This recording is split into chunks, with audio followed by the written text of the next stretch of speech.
হ্যাঁ রে বল্টু, তোর বউ কালকে তোকে ধরে এত মারছিল কেন রে? আর বলিস না রে ভাই, আমার বউ তো দুইটা সিম কার্ড ইউজ করে, তাই আমি ওর নাম ওয়াইফ 1 আর ওয়াইফ 2 দিয়ে সেভ করছিলাম।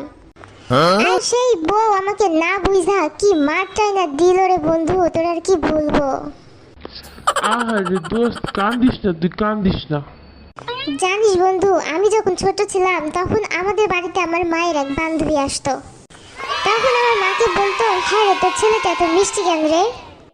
তখন মা আবার বলতে, নিয়ে যা না তোর কাছে, কয়দিন রাখ, বুঝবি মিষ্টি কি ঝাল। আর এখন যখন আমার বউয়ের বান্ধবী আমাদের বাসায় বেড়াতে আসে, সে তো বলে, হ্যাঁ রে তোর বরটা কি ভালো রে। তখন বউ কিন্তু একবারও বলে না যে নিয়ে যা না তোর কাছে, কয়দিন রাখ, তখন বুঝবি ভালো কি মন্দ। মা আর বউয়ের ভিতরে না এটাই তফাৎ।